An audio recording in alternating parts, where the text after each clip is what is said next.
Hey everybody, welcome to the Face-to-Face Ministries podcast, the #1 resource for learning what it means to have a healed heart, connect more deeply with Jesus, and experience true and lasting transformation in your life.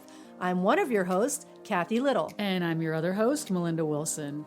Please hit subscribe so you don't miss the fresh content we're continuing to release. And while you're at it, we greatly appreciate your help in getting the word out by giving us a 5-star rating and leaving a quick review. You can also keep up with us by following our social media by searching face-to-faceministries.org on Facebook. That's no spaces, no numbers, and no caps. And on Instagram at face-to-face-min, and that's all one word. We want to invite you to join us in our free Face-to-Face Heart Healing Network and in our premium network. Be part of a growing community of people just like you who are wanting to dive deeper into what it means to access the full benefits package of the cross and learning how to help others do the same. Our team also offers one-on-one ministry sessions that can be done virtually, and you can also learn how to help others connect with Jesus and find healing in their lives through training we offer in the ministry model we use. And for more information about all of the resources, trainings, and events that we offer, visit face-to-faceministries.org. And while you're there, please sign up for our newsletter. All right, so let's dive into today's episode.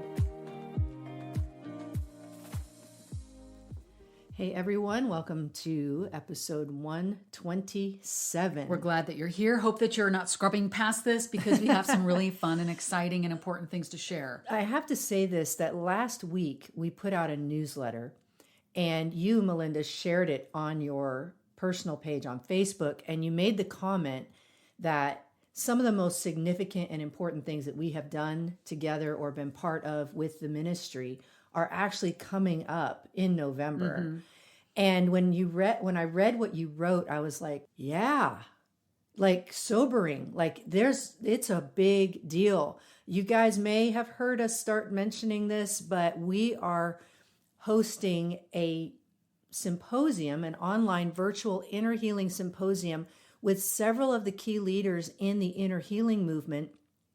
They are going to be in person for the 3rd annual healer gathering that we've been hosting for the past couple years. They're going to be together, and we're going to be filming this, live streaming this symposium.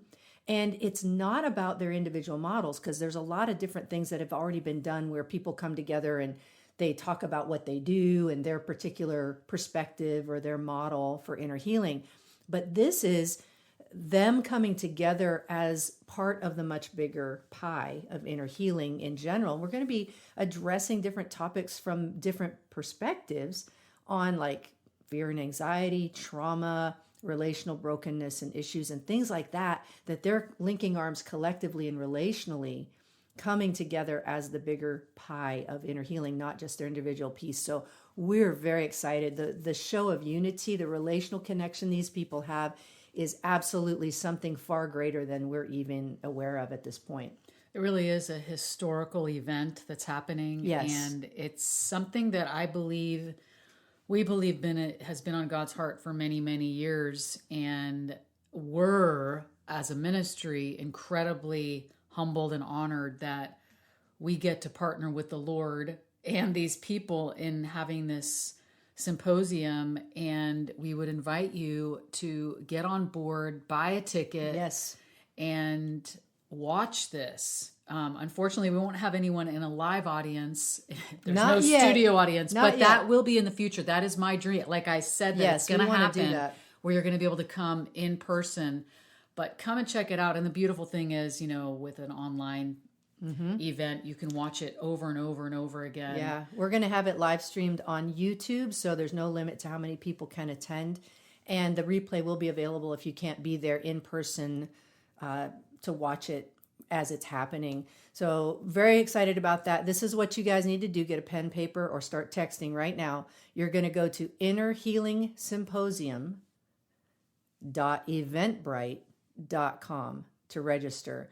And get that in now. We're very excited about that. And there's actually something else that is happening at that symposium. Oh Why is there not a drum? There should be a drum roll. Well, okay. That's a drum roll, y'all. Let me back up, because the podcast that you guys are listening to right now was the initial unfolding of the vision that Melinda and I have been carrying for about 3 or 4 years now, to bring the voices of inner healing together. So what you're part of here listening, if you go back to season 1, we were with all of the key leaders and founders of a variety of models, and that was our initial vision. And then we've just kept on going because the podcast has been very popular. We keep adding voices to that. But this podcast is the initial step to this, what's happening in November, is this healing symposium, bringing them together, and the release of a book.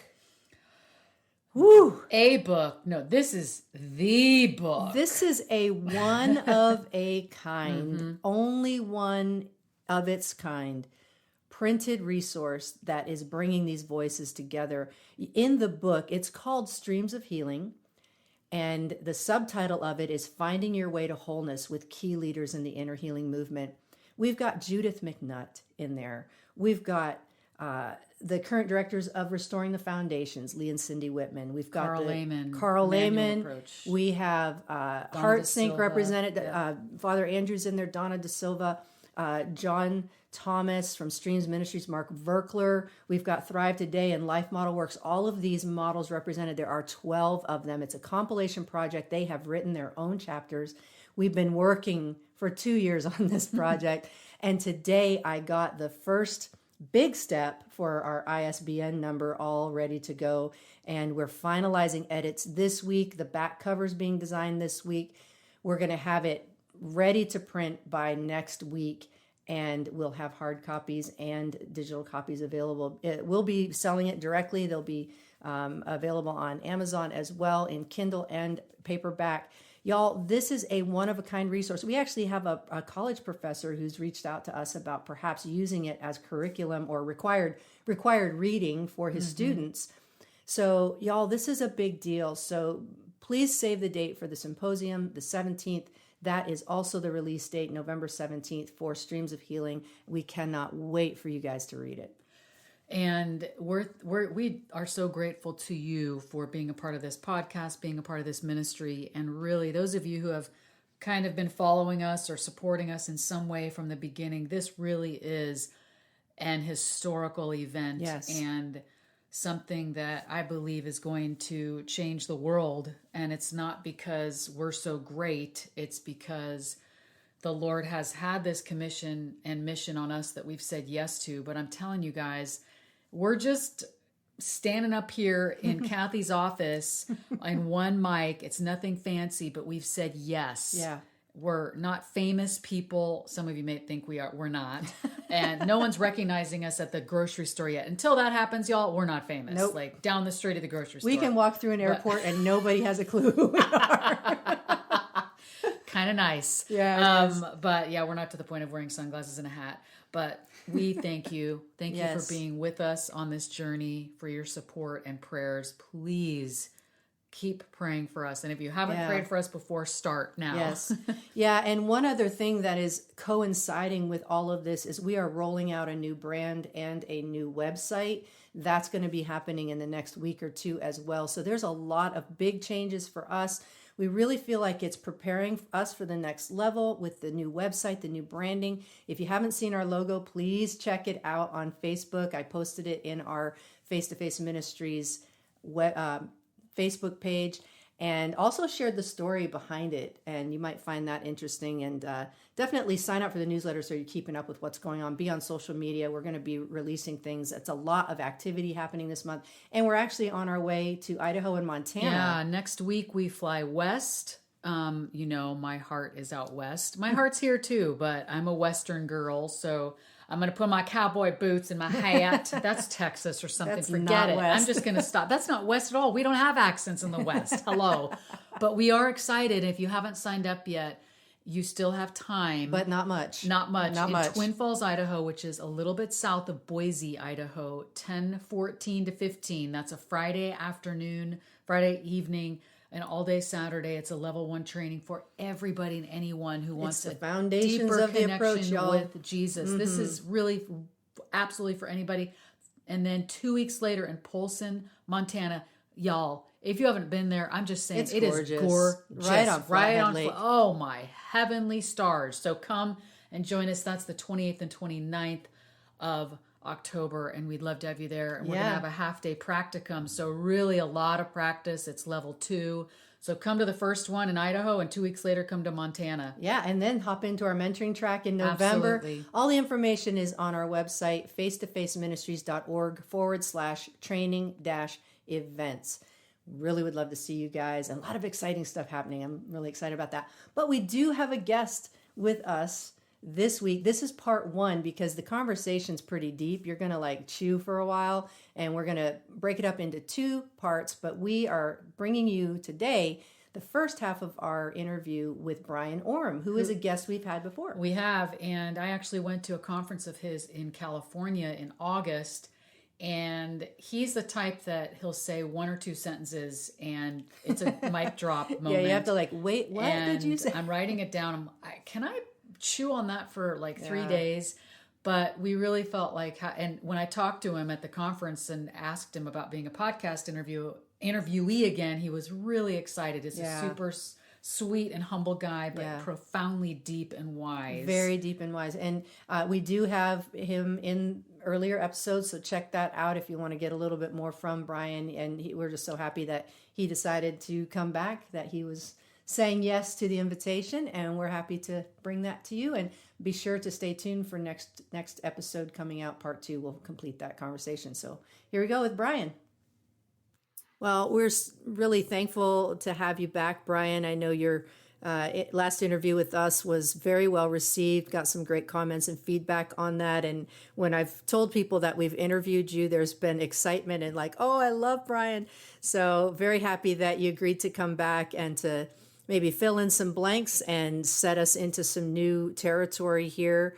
I was not able to be at the conference that Melinda was just at with you, but I'm really, I've heard a lot of great things about it and know that there's a lot of good stuff brewing around in what you are doing. And we're really thankful to have an opportunity to share that with our audience. So welcome back to the Face to Face Ministries podcast, Brian Orme. Thanks, guys. Really great to be back with you. Honored to spend some time having a fun conversation. Yes, and they're always you fun. can already tell he's got a great meditation voice, and I'm just like, I have loved some of your recent posts, Brian, that I feel are so in line really with heart healing, because we can't look at heart healing as an isolated thing that we're just get our heart healed and not look at the rest of us. Although we don't, as a ministry, focus on exercise, fitness, or diet, things like that.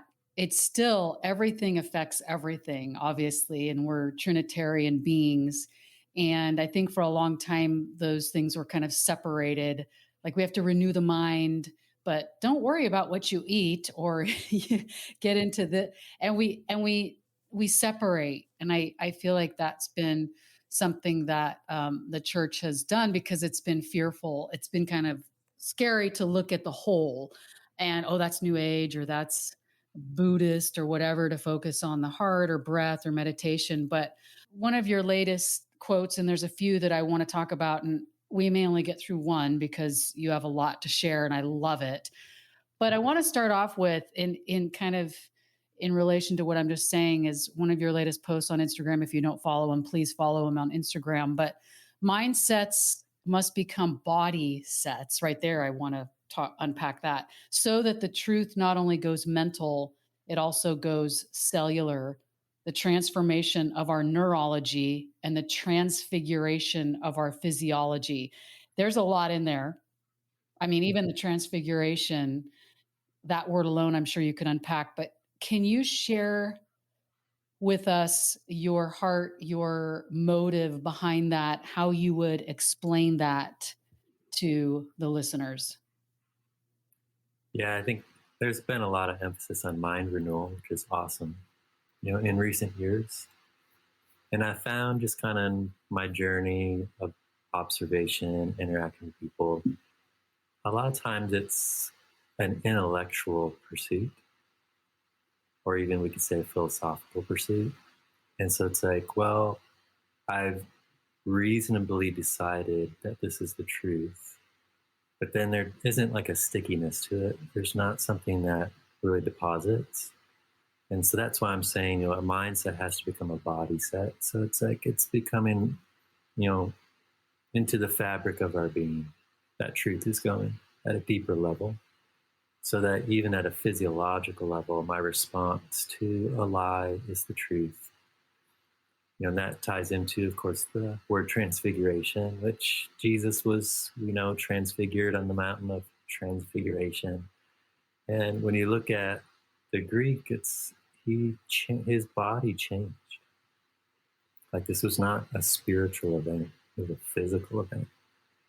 Like it says, his bodily form changed, his appearance changed. There's something in his body that was metamorphosizing in front of these guys. And light, of course, is a massive part of that. But to me, the transfiguration piece is, well, that truth that's going cellular is not even just about me as an individual, because it's going to change the genetic record in my life. It's going to change the genetic record of future generations. So mind renewal is really about a mindset legacy.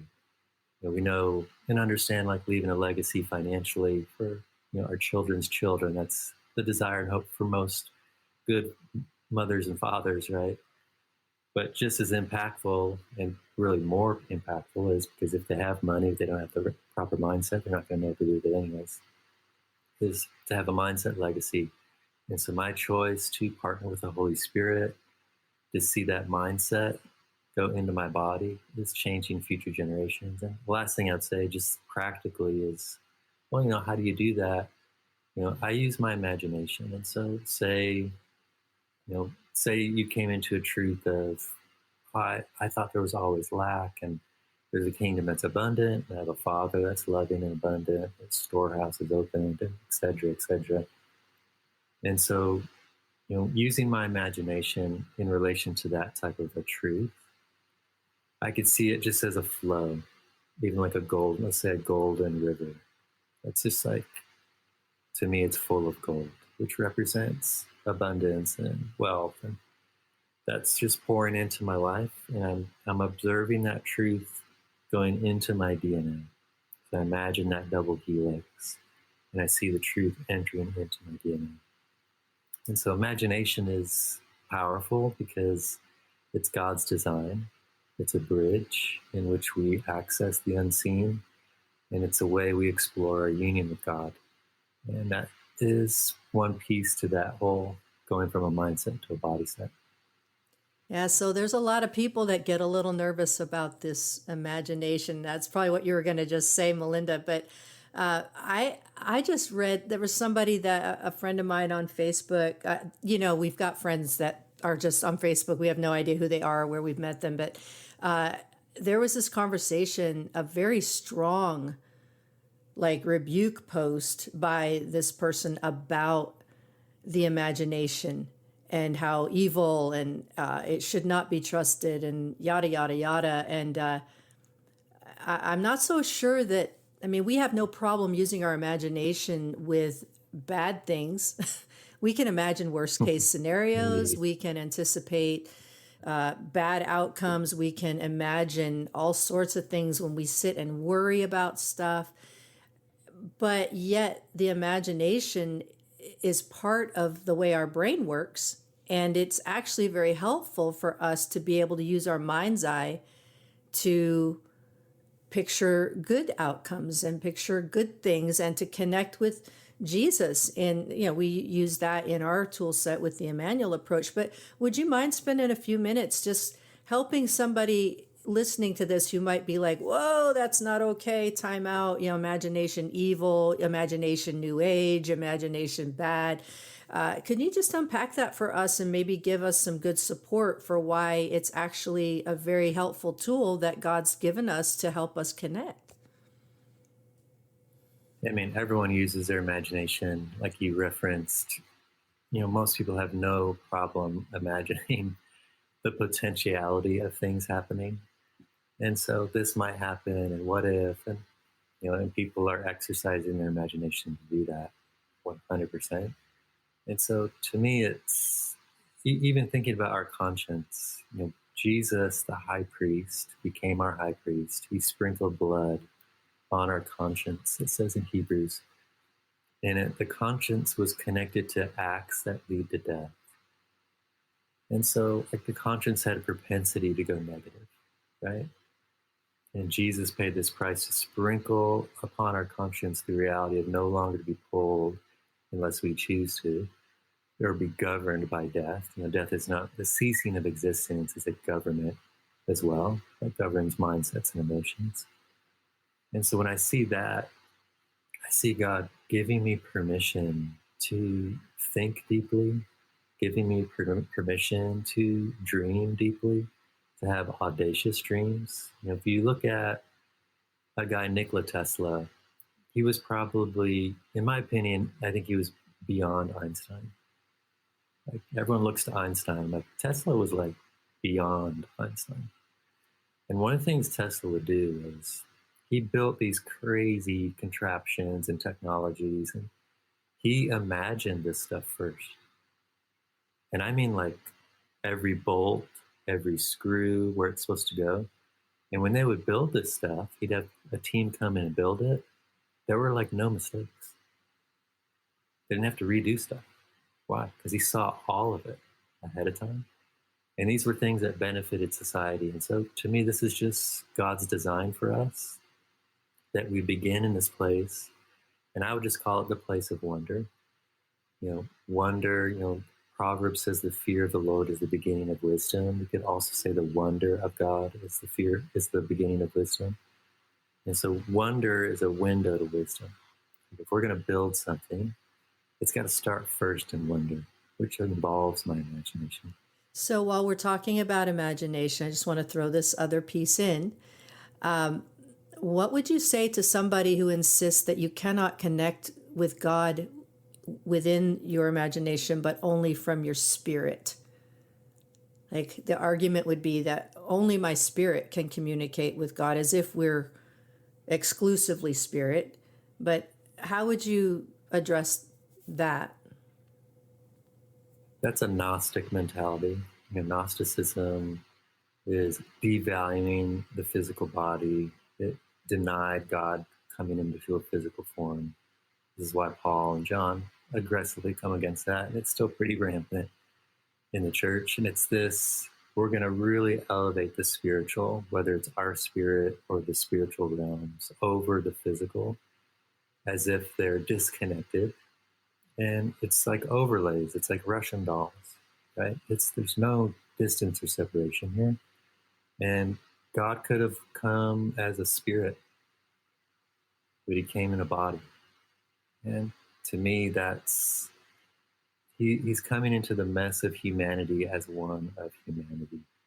And that is valuing the body, it's valuing the soul, and it's valuing the spirit equally. So when it says our high priest, the word of God divides joint and marrow and spirit and soul. It's not like it's separating these things. It's like that sword's coming through every part, spirit, soul, body. It's not a separation. It's an integration of the truth of God in every part of our existence. And so to me, that Gnostic mindset is unfortunate and it's damaging because it's also dualism, where we disconnect everything. And the way God's designed the entire cosmos is everything's connected, including our triune reality. Yeah, that's good. Thank you for just kind of putting some language on that, because it's just interesting that that's actually something that's very recent that I was processing and thinking about. And even some of the stuff that Mark Verkler teaches on this as well, with how to hear the voice of God and activating that sanctified imagination. And some folks don't really understand that, or think that maybe it needs to be poo-pooed in some way to protect us from, I don't know, whatever bad stuff they think. I think a big part of it is there is a greater faith in fear to be deceived. Come on. Than there is in to be protected. And if my heart's open to God and my heart is open to people, like I've got people in my life that know me and what's happening, there's nothing to be afraid of, like at all. I mean, even like, look, I love the Bible, but for most of human history, people didn't have a Bible. First of all, they didn't have access when there was one. And second of all, they couldn't read. The majority of people could not read. So even if they had one, they wouldn't be able to read it. And so they seem to do okay with their connection with God. Without that, I'm not saying we don't need it. I'm just saying my relationship to God is not confined to the Bible. Come on. It's supported, it's encouraged. It's this, I can go back and find these landing pads for what God is saying to me and confirmation that this is the truth, but it's not locked within that reality. Well, that kind of flows. I want to go back to transfiguration, but let's see if we have time for that because I really am interested in that. But that flows into another post you shared recently. You said the goodness of God removes, talking about reading the Bible. The goodness of God removes the motive of an obligation to worship God, pray, read the Bible, etc. It's replaced with the motive of pleasure. The essence of worship is the enjoyment of God. Action divorced from desire is religion, and religion demands your serious attention. And you go on to say it's totally serious. And we get all like, we know people probably that are like so into my relationship with God. It's so, and it's like, gosh, that doesn't seem like very much fun. I don't want to be that intense all the time, but I loved it. And I feel like that could, what I'm finding more and more, Brian, is that people are waking up more to things that maybe a year or 5 years ago they would have been afraid to even look at as truth, but it's resonating to a deeper place in their spirit, and they may not understand or comprehend in their mind what you're saying, but there's something deep within that's like, that sounds like freedom. And I feel like that could, maybe provoke people or challenge people where you have grown up in, I've got to do this, this, this, this, and this to get into God's presence. And that's how I was for years. And even listening to some major worship leaders that, well, I spent 3 hours worshiping and finally got breakthrough into his presence. And I thought, and this was a very well-known, like fantastic musician. And I'm like, I don't play it. How am I supposed to get into God's presence then? It's so much. 3 hours. Should I have quit? Darn it that I quit after an hour, because if I just pressed through one more minute, and that becomes this performance thing. So I'd love to hear just your heart and how you've come to that place of seeing that the goodness of God removes that motive of obligation. I mean, we start in the garden, Eden, pleasure means pleasure, right? And so the original place of interaction between humanity and God was to be around pleasure. And we could also say delight. Delight is, he takes delight in us and we take delight in him. It's this exchange of delight. And if we talk about even getting to dominion, that original mandate in the garden, it's like, well, delight is the only trusted platform in which dominion is to be expressed. And so it's even from the place of subduing creation. It's not that super intense, just from the place of delight in God. I'm walking in the cool of the day. And so then we have a period of human history where we don't really know God very well, right? It's like we're interacting through a high priest. It's like even when God wants to talk to everybody, when Moses is there, they're like, why don't you talk to him? Like there's such a perception of God that was incorrect. And, the Old Testament has some amazing things in there, but it's like we're seeing God from a very narrow point of view. And then Jesus, of course, comes and he's like, hey, I'm a full representation of the Father. You've seen me, you've seen him. He's kind of revolutionizing who this Father is and doing things like the story of the prodigal son and like just kind of ripping off the lid of what we thought and who we thought God was. And then from that place, the gospel comes, and the gospel is what removes the obligation. Like if you look at, Galatians is a book, if you want to really rip apart the need for performance. Galatians 4:5 says, his mandate was to rescue the human race from the regime of the law of performance and announce the revelation of their true sonship in God. We were under that regime of performance. Like, I do this so that God will do that.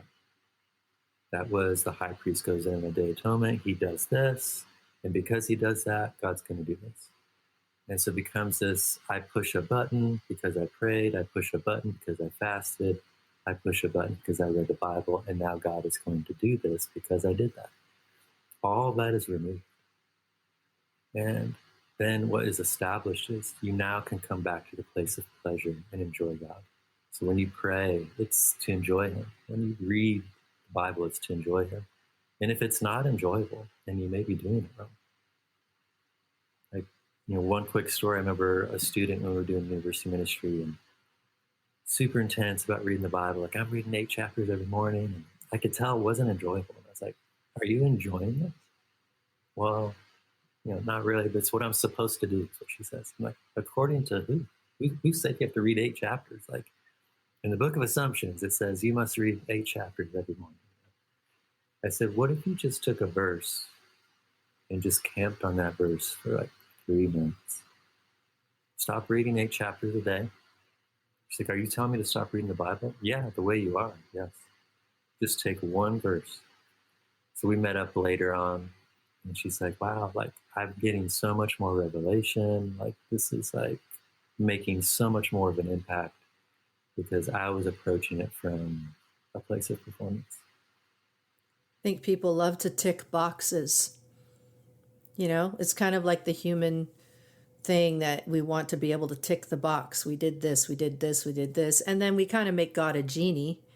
We rub the lamp and he does what we want, or we think that. Or if we do enough, if we pray hard enough, if we do enough acts of service, if we worship long enough, read enough chapters a day, that somehow we gain greater access to what God offers when we already have the fullness. So it's like we're ticking boxes to get something that we already have, like a dog chasing its own tail.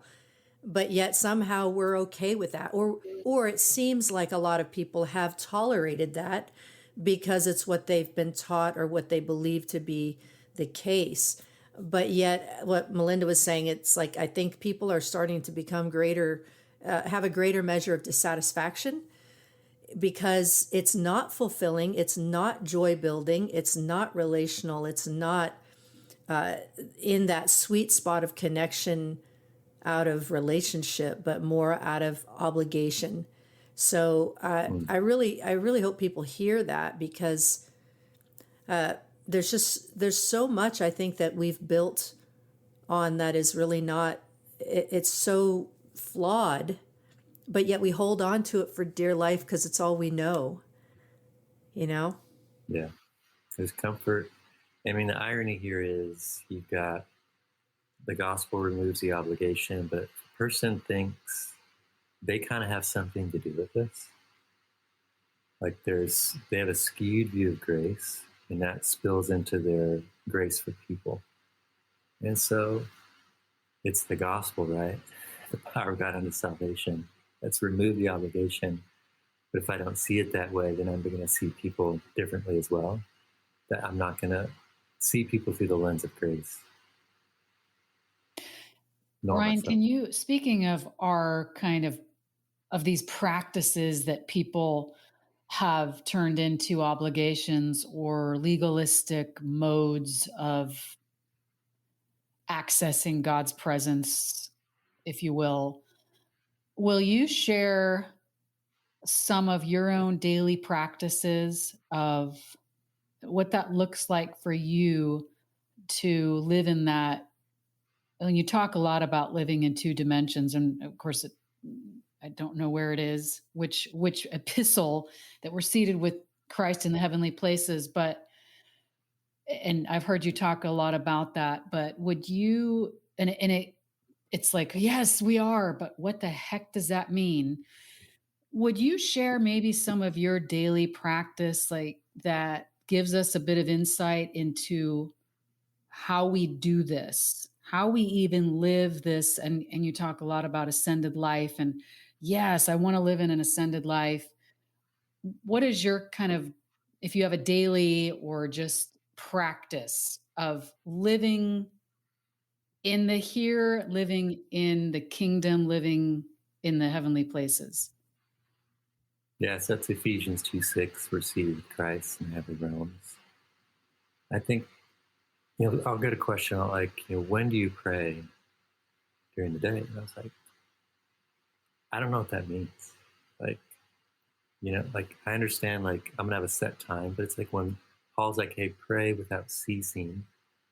It's like when you think about it, like, well, how's that really possible in the way we've prayed before? We hear these people, I pray 8 hours a day. Well, most people can't pray in that way 8 hours a day. They've got a job, they've got a family, have responsibilities, right? And so for me, it's like I'm connecting with God throughout the whole day. Doesn't mean I'm always in a state of prayer as we would see it. Sometimes it's just like, God, I thank you that we're one. I take a moment, I thank you that we're one. Now, there are times that I kind of specifically will focus. So I like to go for a walk every night, usually about 30 minutes. And I just put my buds in, got some tunes going, and I'm just engaging with God while I walk. So I'm in creation. And so that's, for me, super helpful to be outside, interacting with creation to do that. Others, they might find just being in a room and whatever works for a person. But there's something good about that, but understanding that it's an ongoing conversation with God that just never stops. And so I think we have to reevaluate what prayer is. And we've made it about the secret place, which I understand, that I pray a certain time every day. And this same girl that I referenced before, it was that I pray, at this time every day. And I said, do you approach any other relationship in your life the same way? Like that you only talk at that time? Like that would be a dysfunctional relationship if that's how that worked. And so she kind of shifted that around to just, I'm going to have an ongoing conversation with God. And there might be moments where there's just like a focused interaction, but this conversation is going to continue. So I'm going to pray without ceasing. And that makes me think of, I talk about that. We talk about that in the prayer model that we teach, Emmanuel approach. And even Dr. Carl, the founder of it, it's a lifestyle. It's a lifestyle of living in awareness of his presence. And I've even talked recently about that's how I see praying without ceasing is that I don't set aside that time. And I hesitate to say that to people because I know it can, you don't pray. No. That's not it at all. And I'm also thinking about, I don't remember some statistic that we make 2,000 decisions a day or something, and we have thousands of thoughts going through our brain. It's just part of our neurology and our biology. And my thought was, if I'm praying without ceasing, then wow, I'm in this constant flow of, then my decisions are going to be made out of this union with God. And I don't need to, some people, and again, this might cause controversy, but they're like, well, I need 3 weeks to pray about that. And I'm like, I understand that because I used to be like that. I'm like, is God going to take 3 weeks to tell you? Like, I wonder how we can change up this mindset about this relational connection with God. Because again, like if you're talking about, if this is your spouse, you're going to take 3 weeks to get back to me on this really important decision. I'm thinking, does it take God 3 weeks to determine a decision?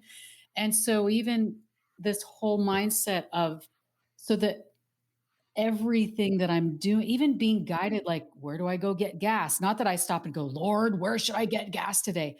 But that it was a natural flow out of that union and communion of my oneness and my awareness of the oneness, and then trusting my heart, because if there's no separation And that's a whole other thing that I even want to do a whole like webinar on about our heart. And so I love that you said that, because that's something that has been deeply resonant in me, and making that a practice in my own life, and encouraging people that, in fact, I just had a client today and they were saying, you know, how do I help me to get into God's presence? And I said, well, let's just change that mindset. It's not getting into God's presence. It's helping our bodies and our minds and our spirits be aware that there's never any separation. It's more about us coming into that awareness. And so that really coincides then, Brian, with that quote, just that mindsets become body sets.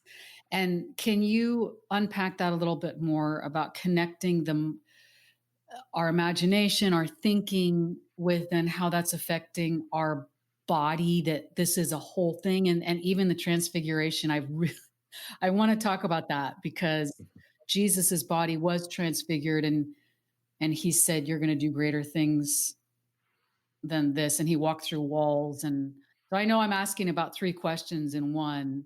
Yeah. However you want to approach what I just said. Sure. Yeah, I mean, it's pretty wild when you think about what Jesus experienced in that transfiguration moment and the impact that it brought. And you know, for the audience, Peter, James, and John, to be seeing this, it had to be pretty impressive and possibly even terrifying. You know, he's changing in form, and so that mindset becoming a body set, it's like you said, we got to come out of the disconnection mindset, that we're not integrated, and that spills into the whole perspective of prayer. Like, you know, I'll often hear in a worship time, all right, we're going to get in the spirit, and I'm like, I thought we were already there. Like, how do we do that? Just get in the spirit when we're one spirit with Christ. Like, I don't know what that Well, hey, Brian, as a worship leader, I notice that so often when people start a worship set with begging for God to come, or like opening up the invitation as if we have something to do with it. And I am very conscious about songs that I choose that are not in that place of begging for what we already have, but rather positioning ourselves to be aware of it. It's a whole different mindset. But if any worship leaders are listening, pay attention, because this is a big deal. People are learning the theology from the worship sets, because the song is planting that in their minds. They walk away with that way more than whatever the sermon was. So just as a worship leader, I want to interject right there, because yes and amen. We need to pay attention and realize that, and help people simply attune into the fact that he's already here, because we can't beg him. But I didn't mean to interrupt you, but you totally stepped on you stepped in my passion lane right there with worship. So I thought I would add that, but carry on. Yeah, and then I want to frame this properly. Like, if you were to sit in a room with neurologists and physicists, and you ask them, what is consciousness and where is consciousness? You're not going to get a clear answer. And the reason for that is consciousness is outside of space-time. Most of what's influencing our thought life is not in 3-dimensional space. And so the brain becomes the processing center between that physical into the physical realm. It's kind of like you have a body. Partly you have a body so that your spirit can interact with the physical world. It's a gate to the physical world. And your brain, you can think of as a gate for consciousness to be expressed into the physical world. And yet there's this unseen reality that's influencing our thoughts. And so, of course, there's good things there and there's bad things there. We're making the decision of what we're going to do. And so then, you know, your spirit, I would see your spirit as your unconscious mind. You know, there's no process in the communication there with God and us. That's where we're one with Christ, 1 Corinthians 6:17. One spirit with him. So when he speaks spirit to spirit, it's translinguistical. It's beyond language. It's not contained in language. There's no process. It's just knowing. You just know. We've probably all experienced this to some degree. At moments you just know something. You're not sure exactly why or how, but you just do. And that's where becoming aware of that connection with Christ in a greater way. And then your heart it's the bridge between the spirit and the soul. As a man thinks in his heart, so is he. The heart, out of the heart flow the issues of life. It's the belief system. So it's the subconscious mind, the core of who you are. And we know the physical heart and brain have a neurological pathway, and the heart even has neurons, just like the brain does. But you see this core of who we are, that belief system. So if our belief system is at odds with what has been deposited, the fullness of God, John 1:16, has been deposited in our spirit. Our spirit was made alive via righteousness. Romans 12:10 or 10:12, one of those. And so because of that, everything's going to flow from our spirit. But if our belief system is not congruent, it kind of becomes a dam and it can't really flow through. But as it does, and our belief system is changing, our soul, our conscious mind, then is like a light bulb. It begins to, because your spirit's a light. Proverbs 20:27 says, the spirit of a man is the lamp of the Lord. And so there's an energetic dynamic in your spirit as well as your soul and body. But think of your spirit as just a light. And that light is to pour through. It's going to start in the belief system. And so as our belief system is changing, what is happening, there's a Greek word, epignosis. So we talked about gnosticism. Then there's epignosis. Epignosis is this, it literally means over knowledge. It's a deluge of light and illumination, so that we'll know. So that what is known in our spirit will now be known in our belief system, and known in our thought life, and known in our emotion. So that light spilling into the belief system, our heart, into the soul, now goes into the body. And that's where the transfiguration begins to take place. That mindset that began in the heart and mind of God, that was deposited in our spirit. We become aware of this. Our belief system is now aligning and congruent with his mind. We're entrained. It's now allowing light to come into my conscious mind, and now to come into my brain, my physical body. My physical body is now containing the light that began in my spirit, so that at a physiological level, I am changing. So it's the life of God, or we could call it the energetics of Christ, is now affecting my body. See, I told you it was deep, wasn't it? And yes, we told you it was deep. And so the second part will be coming out in 2 weeks. Yes. And we are excited. We're going to have another special guest, a repeat of one that we had a couple years ago. Oh, I won't man, give the name so excited. yet. This one's a big one. It's one of my favorite and it's people on earth. coinciding with our release. It's kind of like, good. This person's truly one of my favorite people on earth. Yes. And save the date, November 17th. Y'all do not want to miss this. Get your tickets now, innerhealingsymposium.eventbrite.com, and we'll see you there. Thank you for listening. Thank you for joining us today. If you're enjoying this podcast, please share it with your friends. And please stay tuned for more great content coming your way.